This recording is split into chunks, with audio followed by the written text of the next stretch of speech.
How you doing? How you doing? Are y'all ready to worship? That was so sad. Are y'all ready to worship? That's right. Hands up. Hey, hey.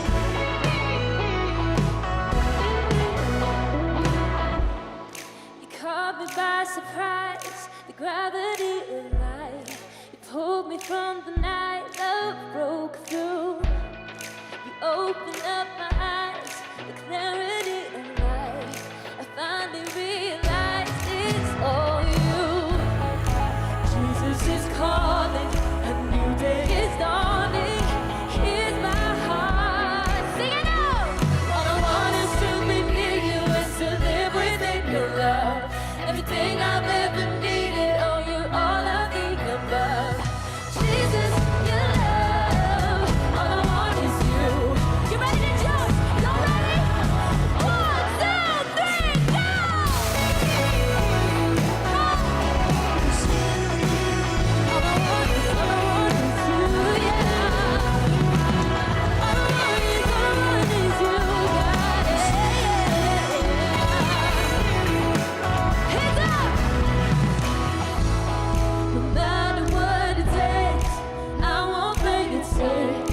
There's no time to waste, I'm running. The best is yet to come. I'm confident enough to make it on the night I'm all in. I'm all in. Let's go! All I want is to be near you and to live within your love. Everything I've ever needed, oh, you're all of the above. Jesus, your love, all I want is you.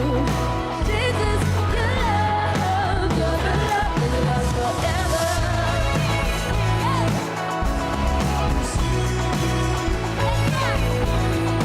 All I want is you.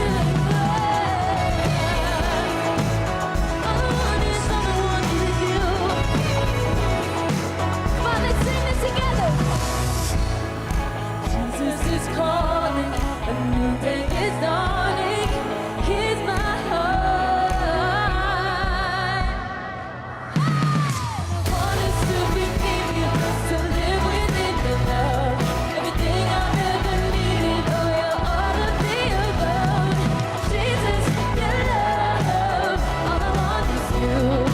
Jesus, your love, you're the love that lasts forever. Hands up, hands up, hands up. You're the love that lasts forever. Yeah. You're the love that lasts forever. Give the Lord a shout of praise. His love lasts forever. Hallelujah. Thank you, Lord. We serve a good God, a God whose love lasts forever, a God who has never lost, a God who is our champion, a God who conquers all fear, all anxiety, all depression. Every situation that we find is too hard to get out of, our God is in control, and our God is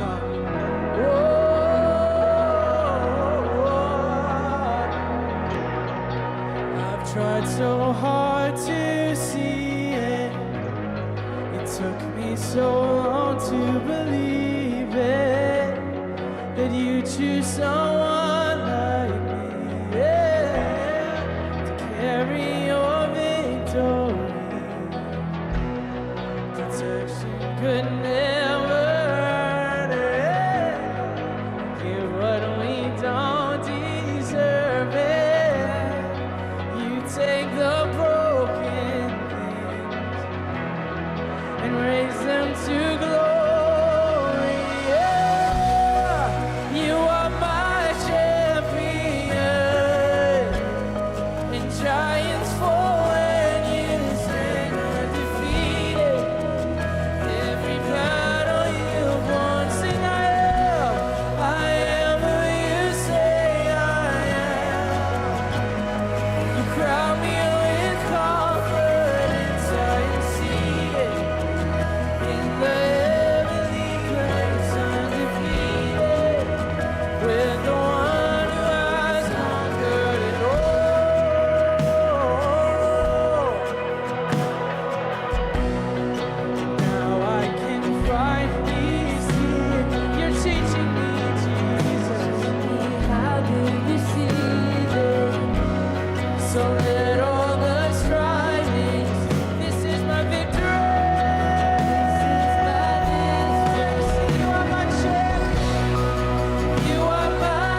has conquered it all.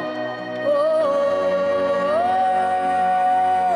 sing when I lift my voice and shout. When I lift my voice and shout, and every wall comes crashing down, I have the authority. Jesus has given me. Jesus has given me. When I open up my mouth, miracles start breaking out. I have the authority that Jesus has given me. Jesus has given me. Lift my voice when I lift my voice and shout. Every wall comes crashing down. I have the authority. Jesus has given me.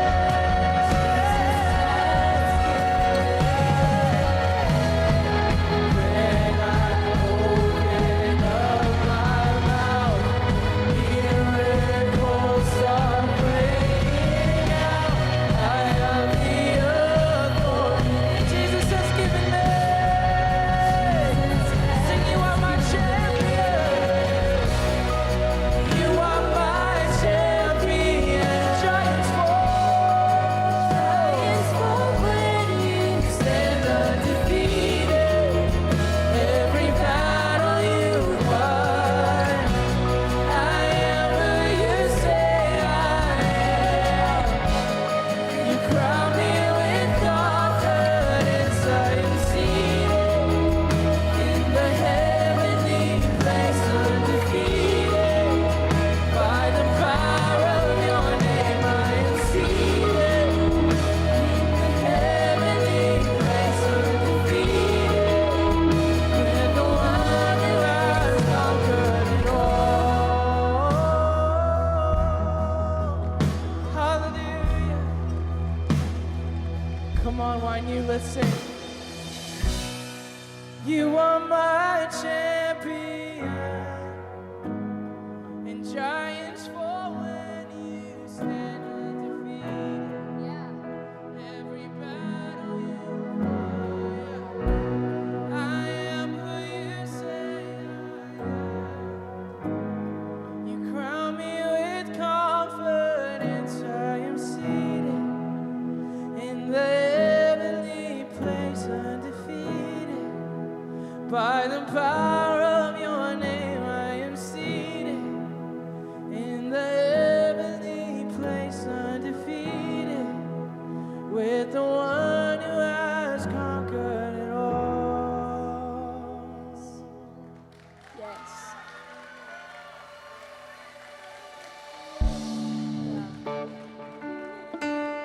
But it couldn't fill me.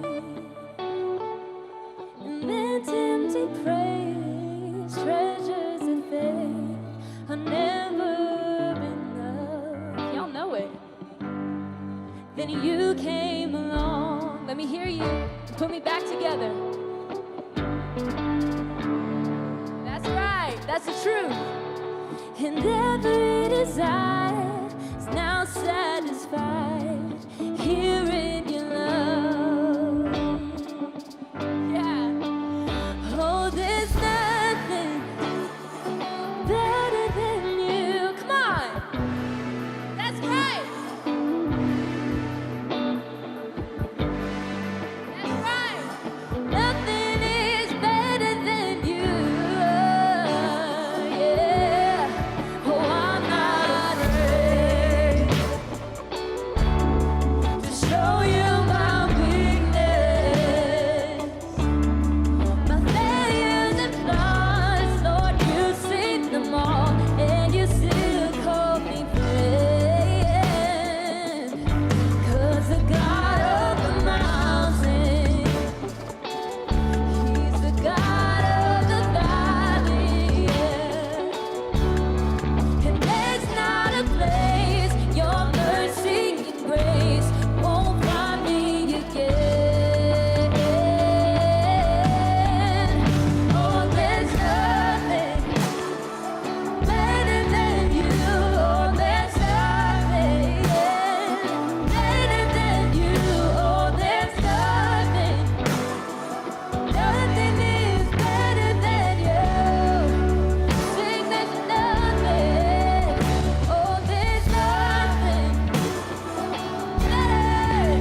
Yes.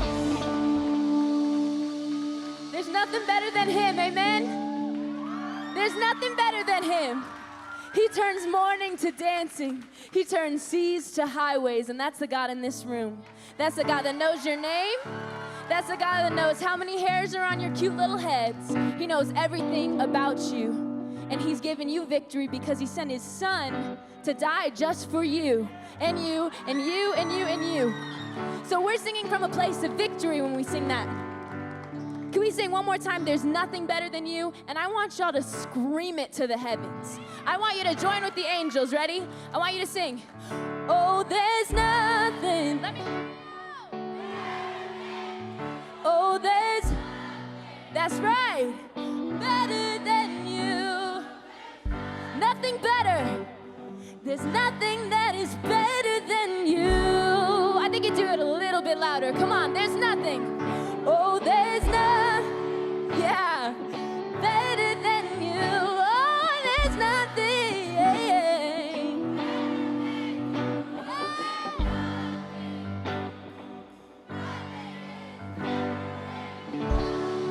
Come on, everybody, make some noise tonight. Make some noise. Make some noise. Man, hey, y'all sounded great. Give somebody a high five. Go find your seats. If you can't find a seat, make sure you're sitting right here in the front because you're not going to want to miss what's happening next. Hey, how many of you guys are having fun so far? You guys having a great time? All right, awesome, great, incredible. Hey, we've got some great things happening for the rest of the next 2 days. But listen, I want to do something real quick because this next guest is going to bring the house down. He's got a great message for you. He's got something that God put on his heart to speak to you guys, and I hope you guys enjoy him. He is one of the best speakers in the country, and we're honored to have him here at Legacy Church at YNU. He's excited to speak to you guys, so can you guys give this next guest the best YNU welcome? Stand to your feet, and please welcome Mr. Charlie Kirk. Come on, everybody. Come on now. Come on.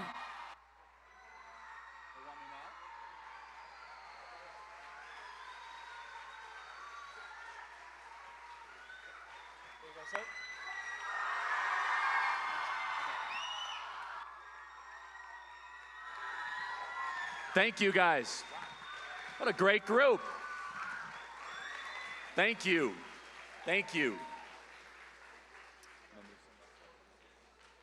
It's great to see all you guys. So what ages do we have here? All over the place. That's a lot of ages. Is Pastor Steve here? He's around here somewhere. So I want to talk about a couple things today, and it's great to be here. So do we have high schoolers here as well? Good. Energetic group. So I grew up in Chicago, long ways from here, and I took an unusual path in my life. I never went to college. I decided to start an organization right out of high school to try and educate our generation around the ideas of why our country is the greatest country ever to exist in the history of the world, and what our generation actually has to do to take action and do something about it. But what I want to talk about today, there's a lot of different things. The age that you're at right now, I wish someone would have told me this when I was your age. Many of the friends that you have right now are not going to be your friends 10 or 15 years from now. But the decisions and the choices you make will still be with you. And the decisions and the choices that you make should be in alignment to obedience to God. Now, when you're in high school, it's very easy to believe that you're bulletproof and you walk on water. That no matter what you do, I'm going to be able to get through it, and I'm just going to try to pursue pleasure and things that make me feel good. I'm the most important person in the world, and you know what? That God thing, that can wait for later. What I'm here to tell you today is that at your age, if you make a decision to make Jesus Christ the chairman of the board of your life, your entire life will change. That when you say, you know what, I want every decision that I make, every person that I associate with, to be in alignment with Christ. So do you know that you become the average of the 5 people you spend the most time with? So I want you to think about your 5 best friends. Are those 5 best friends keeping you glorifying God and trying to do things that are right and good for you? Or are those 5 friends engaged in gossip and engaged in things that might be growing and distancing you from God?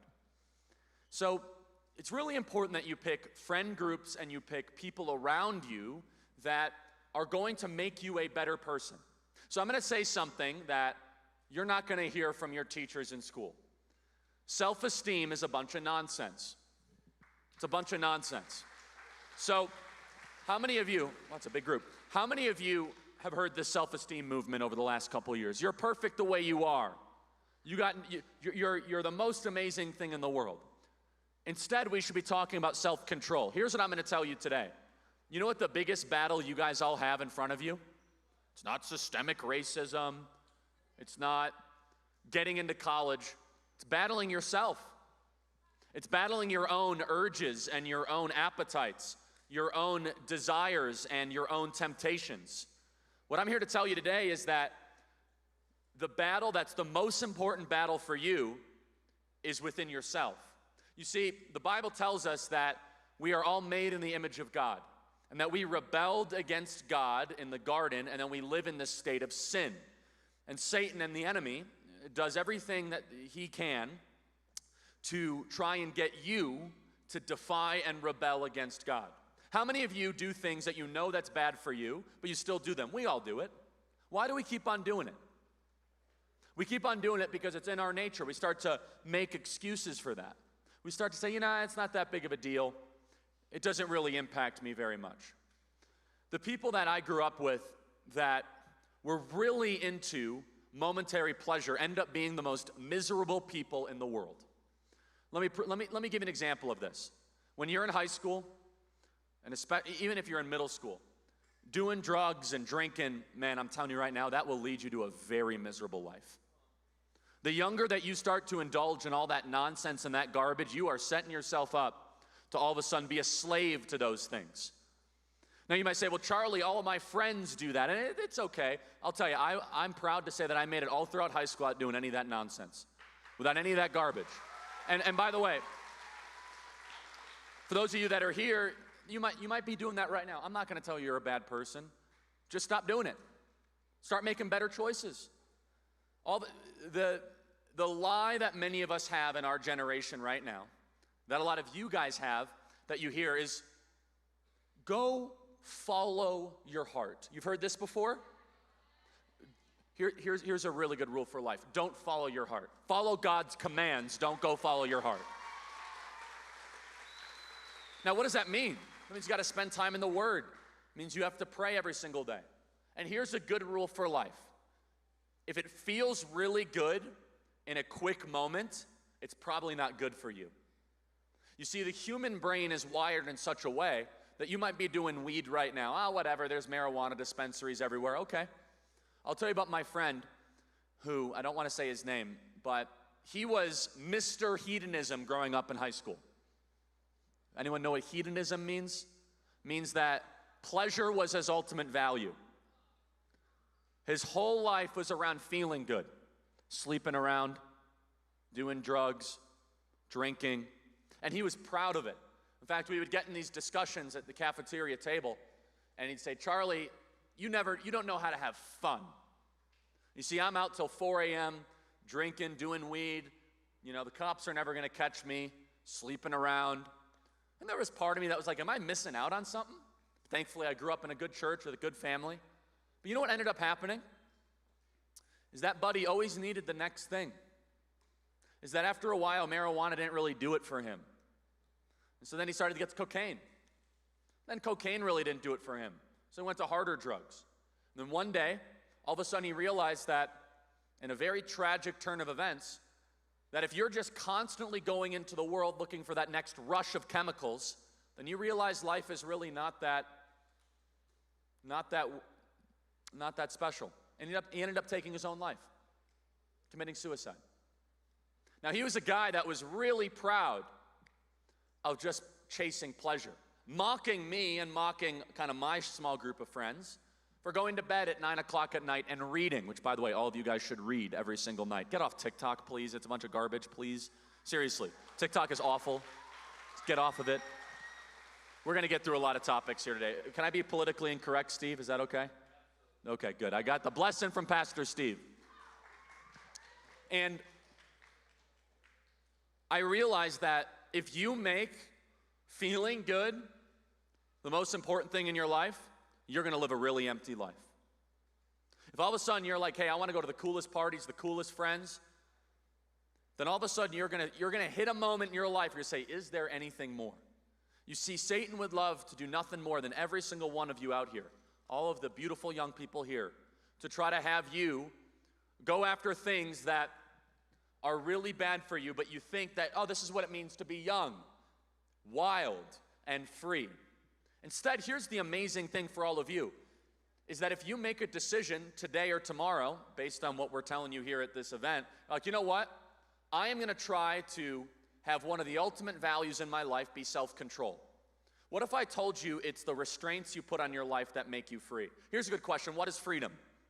Is freedom being able to do whatever you want to do whenever you want to do it? That's not freedom.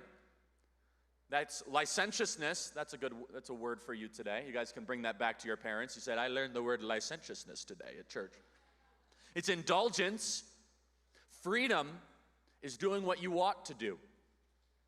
Here's another important rule for life for all of you that you should all remember. Things that last and things that are beautiful are not easy to get. They take time. They take effort. They take discipline. They take restraining yourself. They take, you know what? I'm not going to be friends with this person anymore because I don't like the way they talk about things. I'm not going to be around this other person because they keep on using the Lord's name in vain. I told them to stop doing it. I don't like this person. They keep on cussing all the time. So I'm not a big fan of swearing. I used to swear like a drunken sailor. Let me give you a whole Christian case for swearing. I had this pastor once who swears every so often. We don't talk anymore. And he's like, you know, nowhere in the Bible does it say you can't swear. Here, let me tell you why none of you should ever swear again. If you can't control your language, you can't control yourself. If all of a sudden you use the worst words we have in the English language to describe everything, F this, F that, good, bad, and different, then are you going to be able to control yourself when all of a sudden you're 2 minutes from blackout drunk and you might die from alcohol poisoning? Control your language and all of a sudden you're like, hey man, at least I know I can't say these bad words and I know that will give me some sort of comfort and satisfaction.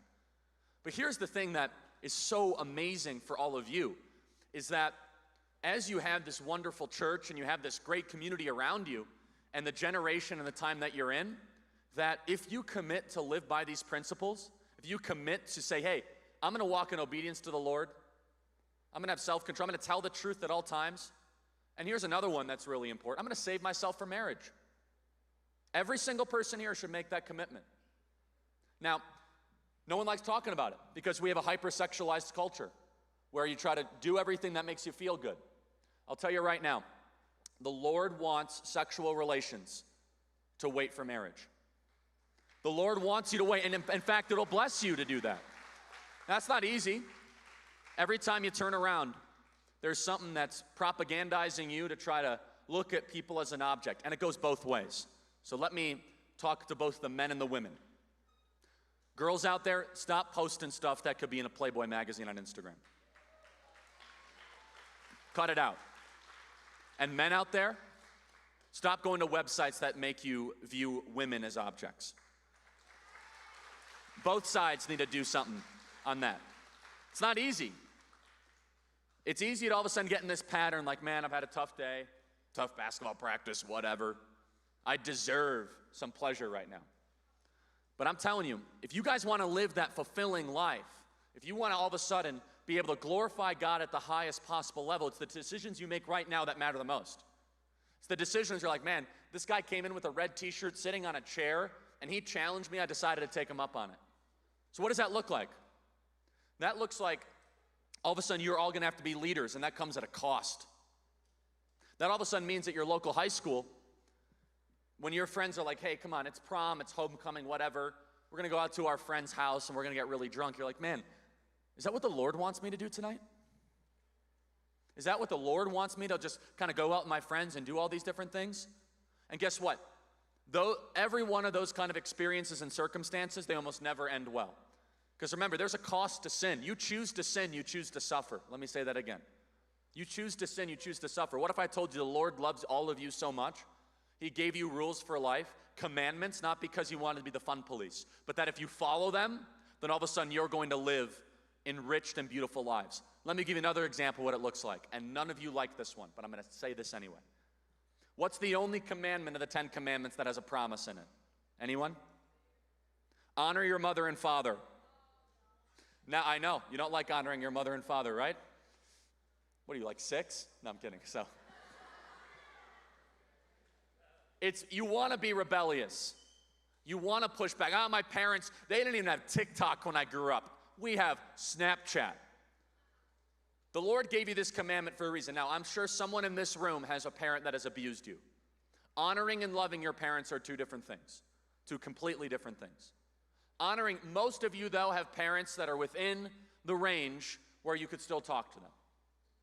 Where they have told you something, and you got to make a decision whether or not you're going to honor what they've told you. So in the Bible, it says, honor your mother and father so that you may live long in the land of which you are in. You want to live prosperous lives? Honor your mother and father. Do you know that there's a campaign every single day to try to turn you against your parents? Did you guys know that?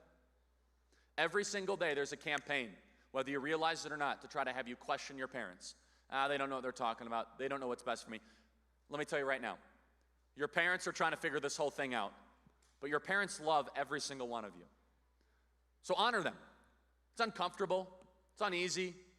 And don't do things that dishonor them.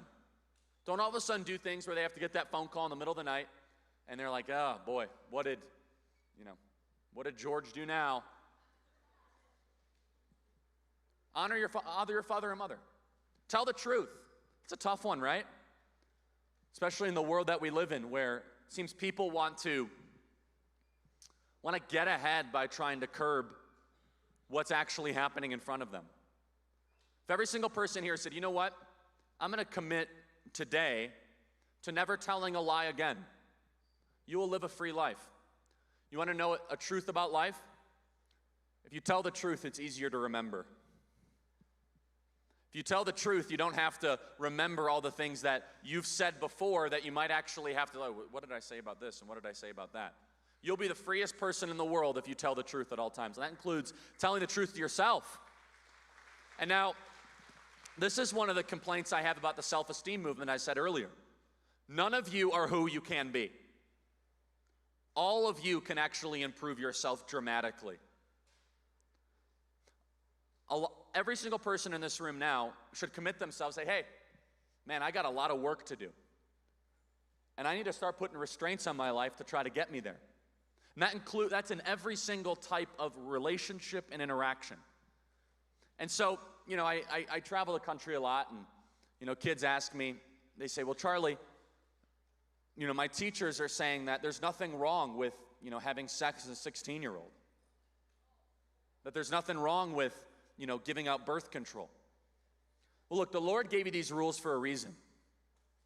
The Lord gave you these rules because he loved you so much that if you honor those commandments and those rules, all of a sudden you're going to be much freer than all your classmates that decide to do that differently. Now, I'm sure a lot of you right now, so young ladies, raise your hand if you're unimpressed with the kind of confidence and masculinity of men in America. Where you're just like, what is going on with this? Yeah, a fair amount of hands going up. I hear this all the time. So I'm going to talk to the young men right now. You got to get your act together. Stop being the lost boys of Peter Pan. I'm going to tell you right now. Stop blaming other people for your problems. I'll get to you guys in a second, young ladies. Sit up straight with your shoulders back. Stop slouching. Get a little muscle mass. No more of that vegan food, okay? Seriously. Defend people that can't defend themselves. That's what men do. Instead, we have a generation of young men that are drifting. Now, understandably, you've been beat down. You've been emasculated. You've been told that men are the problem. Men are the issue. But I'm telling you right now, young men, we got to do a lot better in this country. No more sitting idly by and be like, man, there's nothing for me. No, improve yourself. Wake up earlier. Stop doing drugs. Stop drinking. Stop going to those websites. Be someone that a young lady wants to marry one day. Be someone that all of a sudden you're gonna apply yourself in a series of ways where you're like, man, what it means to be a man is I'm gonna be a leader. You see, the opposite has happened. We have this issue of these androgynous men that have happened across the country, where young ladies are basically now having to become the men in America. It's true. It's a big problem. For young ladies out there, the school system is designed mostly for you, just so you know. The school system is not designed for men. It's not. We don't sit well 45 minutes at a time reading books about Old Yeller or Little House on the Prairie. For young men, they're like, can I go fix a bicycle?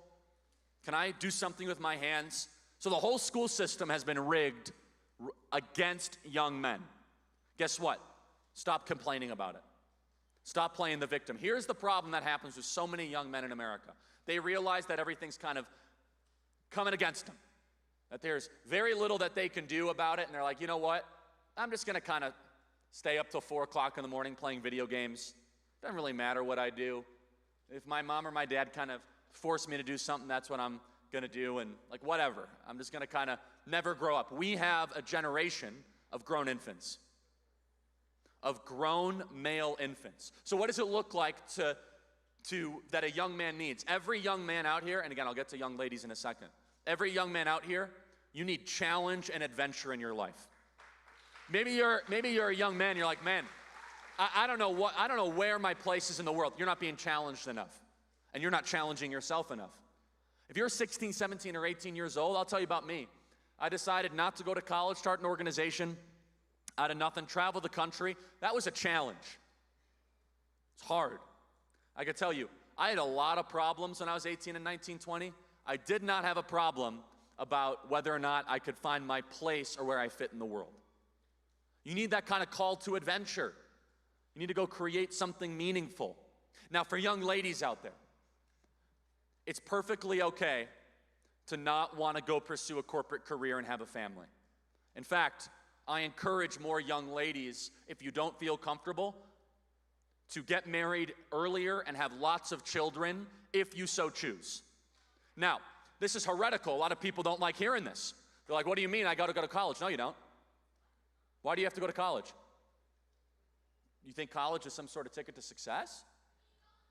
Like college is all of a sudden going to make things better? The national graduation rate for college is 59%.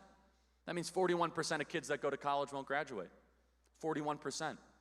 You want to know what happens when you go to college? Most colleges, you get really far into debt, $40,000 into debt, to borrow money you don't have, to study things that don't matter, to find jobs that don't exist. Maybe college is the right option for you, but I'm going to tell you right now, again, this is a thought crime in the rest of the country. You do not have to go to college to succeed in this country. You don't. Now, I'm sure I'm going to have a revolt of parents on my hand. They're like, oh, college, maybe it is. Maybe college is the best thing for you. You know what, honestly, I couldn't care less if you go to college. I care about two things. Are you saved by Jesus, and are you a good person and making good decisions? That's it. Don't tell me if you went to Yale, Stanford, Harvard, Princeton. I never went to college as the right decision for me. Now, for a lot of you guys are like, what are you talking about? I've never heard this before. My whole life is about trying to get to college. Why? Because someone told you? Or maybe it's because of a very specific thing that you're going to get from college in return. Here's what I could tell you, that a vast majority of people that go to college do not get anything out of it. Vast majority. In fact, they're like, why did I borrow this money in the first place? Why did I go in the first place? Now, let me tell you, we need more plumbers and electricians and welders and police officers and entrepreneurs and people that work with their hands in our country. Now, but more than anything else, is that our generation should say, wait a second. And just so you guys know, all the things I'm talking about are basically, they are institutionalized in college. If you all of a sudden want to see a place where pleasure is the ultimate value, go to a college campus where men and women's dorms are right next to each other. I'll just let you fill in the rest. So I think that we need to have a complete reconsideration of how we're developing young people and sending them out into the world. So what does that mean for all of you? Well, it means that because there's so much pressure on us at a younger age, we got to start to rise up. I'm 27, so I'm not that much older than all of you. That we all of a sudden have to say, you know what, we're going to start to take responsibility for our generation. That we want our generation to have more kids per family, to stay loyally married to our spouses, to attend church and glorify God, to build meaningful things. And I would be remiss to tell you right now that it's going to be easy. In fact, it's going to be really hard for a lot of us. A lot of you out here, what I'm telling you right now, you're like, oh man, this guy doesn't know what he's talking about. You know, I'm going to go to some, and by the way, that might be the best decision for you. But the most liberating thing that someone ever did for me was when I was 18 years old. I was 18 years old, and a 72-year-old man came up to me, and he said, you don't need to go to college. I said, what are you talking about? Of course I have to go to college. I was going to go to West Point. I was one of the top people in my class, Eagle Scout, football, basketball captain. He said, no, what is college? I said, well, it's a place to go learn things. He said, well, you can always do that later. Just go start something. So I started Turning Point USA out of my parents' garage. He convinced me. I thought it was going to be a 6-month project, ended up now being a 9-year project, which started from nothing, is now we are on thousands in high school and college campuses across the country, well over 150 people on staff. And I'm not saying this as like, oh, wow, look, you know, Charlie's so smart. In fact, the best education I ever got was from 18, 19, 20, 21, 22, getting my teeth kicked in traveling the country, being told no by everyone. The best education that I got was all of a sudden having to start something from nothing and dress up in a baggy suit to a businessman when I'm 19 years old in downtown Chicago and say, can you please invest with Turning Point USA? And he just tears me to shreds. He's like, you don't even look the part. There's typos all throughout your booklet here. Maybe you should have went to college. That'll teach you a lot about yourself. You want to grow up quick? People say, I want to grow up. How do I do that? I want to mature. Well, then you need to put yourself in tougher situations. You got to put yourself in situations where all of a sudden you're pushed to that limit. College is usually not that limit. It's very easy to coast through college. It's very hard to do the other. Now, for me, it just happened to be the right decision. Don't sleep a lot. I love speaking. I love podcasting and radio. And it was an amazing, kind of story for me. College would have been a disaster for me. And I don't mean to emphasize the college thing too much. What I am going to try to have you guys consider, though, is what if God has a different plan in store for every single one of you, other than what's being told by your counselors and by society around you? And only you can figure that out. It says in the Bible in James 1:5, to ask God for wisdom and he will give it to you generously. Every single one of you should be praying to God every single day. God, what is the path you have for my life? It's a lot of pressure that you're all in, a lot of pressure. But I could tell you that being in the position that you're in, that this is such an exciting time to be growing up in America. So let me sidebar to the social media thing. Was anyone there last night, by the way? Anyone? A couple people? Okay. So let me tell you about social media. How many of you guys have phones? Yeah, okay. So your parents made a huge mistake. Let me just tell you. No, seriously. No one under the age of 18 should have a smartphone. I'm going to tell you right now, you guys have no idea what you're dealing with, okay? And so these phones are designed to destroy your humanity and destroy your life, okay? So let me walk you through this. Don't you find it interesting that only addictive drugs and social media companies call the people that use their products users? What are they selling on social media? They're selling you. They're selling your behavior, your decisions, your conduct. When you get on there, do you know that there are millions of lines of code that are trying to design you to have a reaction that is full of anxiety, to have a reaction that makes you jealous? You notice when you go on Instagram and you kind of pull it down, it's kind of like playing the lottery a little bit. Like, ooh, what do they have on the slot machine for me today? Like, oh, this person is having more fun than I am. Maybe I'm not the person who I thought I was. Social media is a simulation. People posting these pictures, look how happy I am. Most of people actually aren't nearly as happy as who they are when they put that. Because these social media apps destroy your humanity. TikTok and Snapchat as well. Every single young person should get off Snapchat. Here's why. If you don't think it lasts forever, you'll say really mean and nasty things. You will become a worse version of yourself. You know, believe it or not, when I grew up, we did not have Facebook, Twitter, and by the way, I'm 27, so this is like 9 years ago, okay? Facebook, Twitter, Instagram, YouTube. We had YouTube a little bit. And it was the most amazing time to grow up in America. You know why? We went outside and we played. I know that's like a crazy thing, right? And we didn't have to go post about it on social media to make our friends jealous. Instagram story, Snapchat story, we didn't have time for any of that stuff. You know what my parents said? Be home by dark. No sort of, oh, I'm gonna go try to emulate a millions of followers on TikTok. That's all a bunch of garbage.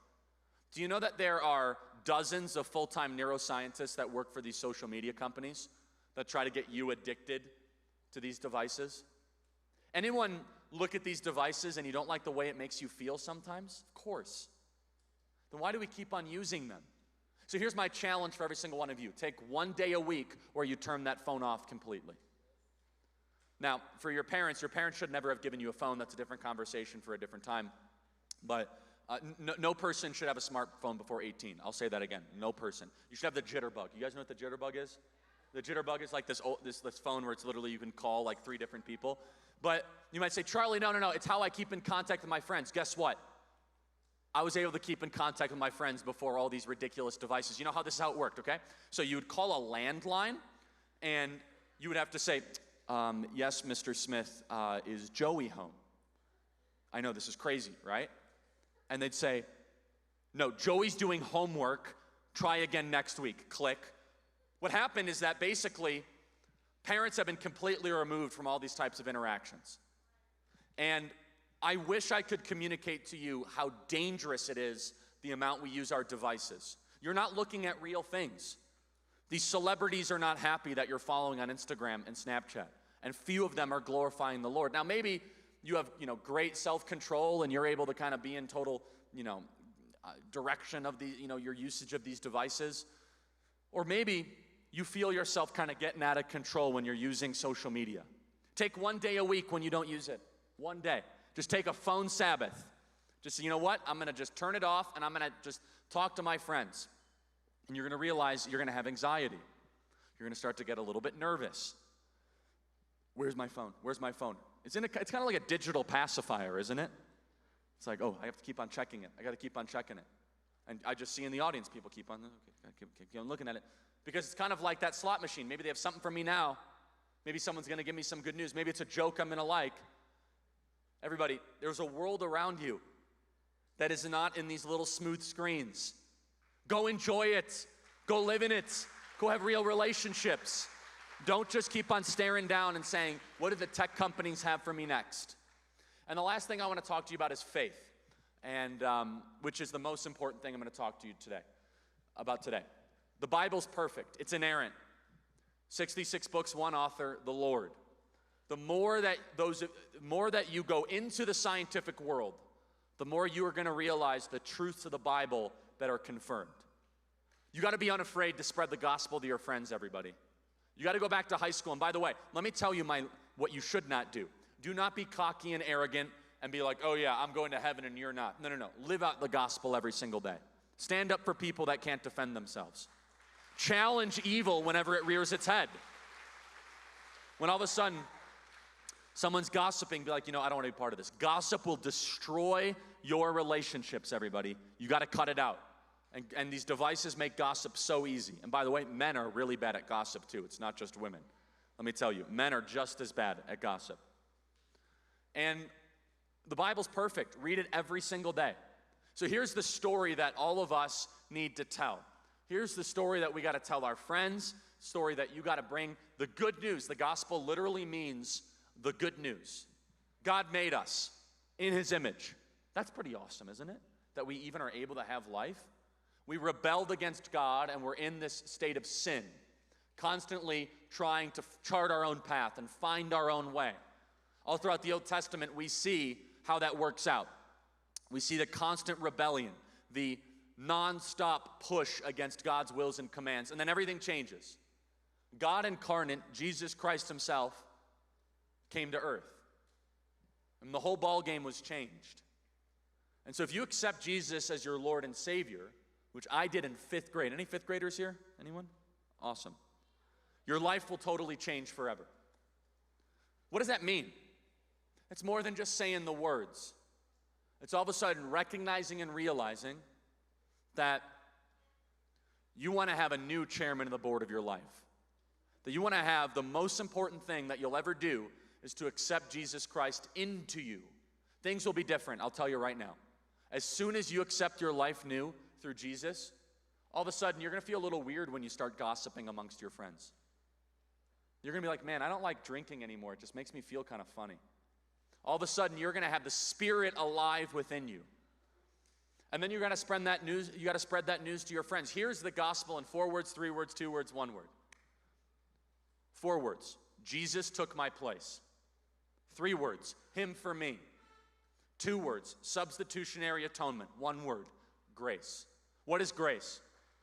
Grace, let's go through justice, mercy, and grace. Justice is getting what we all deserve. You know what we all deserve? We all deserve hell. Permanent distance from God.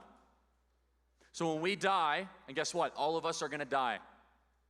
We don't like talking about it. I know you're 15, 16, you're like, yeah, I don't have to think about that. Well, we're all going to have to face our Creator one day.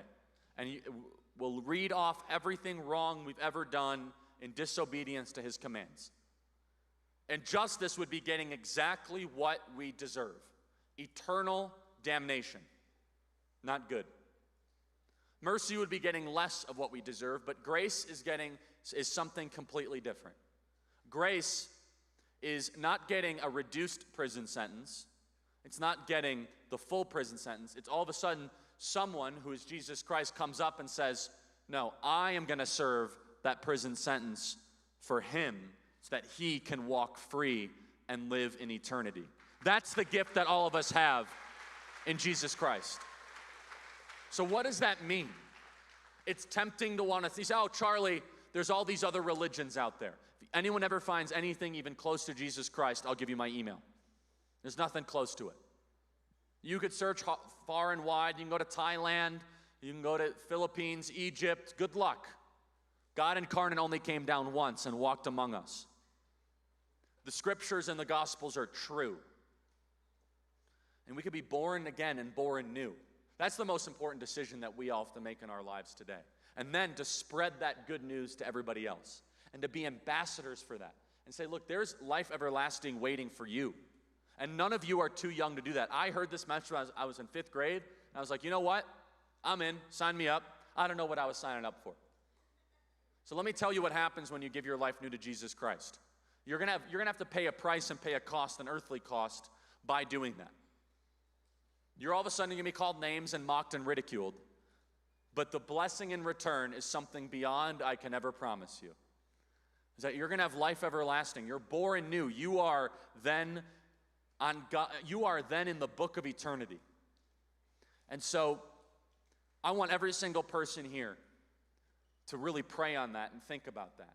Because that's the most important thing that we're talking about here. Politics is whatever and all that stuff. Are we actually going to be able to live forever? Because we're made in His image here on earth. Now, the last thing I'll say is this, is when I was in high school, I was under constant attack from other people for believing what I believed. It says in Romans, do not conform to the ways of this world. Everybody, don't conform to the ways of this world. Know what the truth is. Save yourself from marriage and relationships, please. I'm telling you right now, it'll be the most liberating, freeing thing you could possibly do. You do not have to start to compromise your morals just because you think that's what everybody else is doing. Live in alignment to God's commands and give your life new to Jesus Christ. And I'm telling you right now, I'm optimistic about our generation. I'm optimistic because I see rooms like this being filled up of young people all across the country that are saying, you know what? I am going to give my life to Christ. I am going to say that God is the most important thing, and I'm going to proclaim that good news all across the world and across the country. You can be that. No more spectator sport, everybody. Do not conform. Stand boldly and courageously. And if this piqued any of your interest, we do 2 podcasts a day on a lot of these different topics. You guys can subscribe to our podcast. It's called The Charlie Kirk Show, on what it means to be a man, what it means to have self-control and discipline, what makes this country different. And so I'd be super blessed if you guys subscribed to our podcast, and I'd love to stay in touch with all of you. We've been given a gift, everybody, and guess what? Now every single one of you have something in common. You've now heard the good news. You've heard the gospel. And now it's up for every single one of you for what you do with it. God bless you guys. Thank you so much. Appreciate it. Thank you.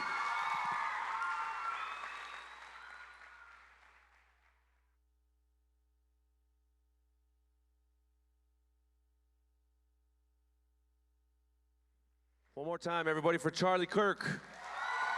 All right, we're gonna stand up and we're gonna worship. We're gonna have the worship team come up.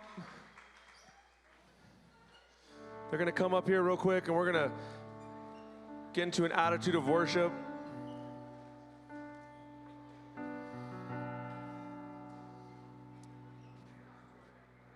Oh, there's nothing that's better than you. Oh, there's nothing better than you. Oh, there's nothing, nothing is better than you. If you agree, sing it out. Oh, there's nothing better than you. Oh, there's nothing better than you. Oh, there's nothing, nothing is better than you. Oh, there's nothing, nothing than you. Oh, there's nothing, yeah, yeah. Oh, there's nothing, nothing is better than you. Oh, there's nothing that's better than you. Oh, there's nothing better than you. Oh, there's nothing, yeah, nothing is better than you.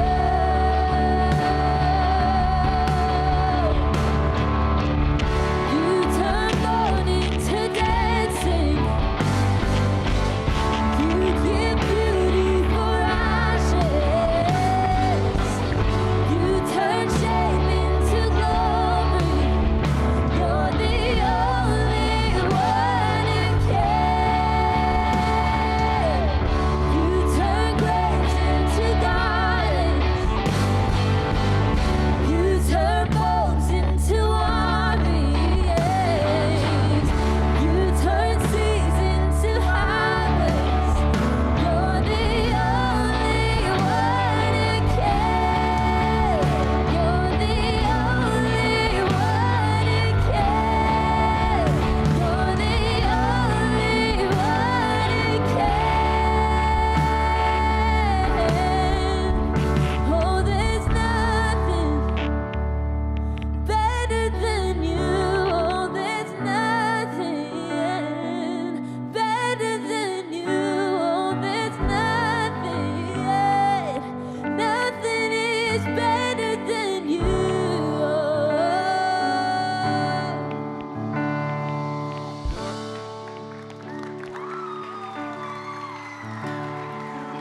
All right, let's go ahead and bow our heads. We're going to pray. Dear Lord God, Heavenly Father, we thank you for this time, Father. We thank you for this session, Father, and how we're all challenged, Father, in our everyday lives, Father, to get closer to you. And we just thank you for everything you've done for us today, Father. In Jesus' name we pray. Everybody said, hey, give the worship team another round of applause. They did great. I'm proud of them. They sounded amazing. All right, this is what we're going to do, guys. We're going to give you guys a little bit of a break, use the bathroom, finish your check-in, and then I need all the interns to the back. All the interns to the back. Go use the restroom. Nobody's going to go outside. When you're done, come back in here, sit down where you're supposed to be sitting, and finish your check-in with your team leaders, and then we're going to have some fun, okay? I promise. I promise.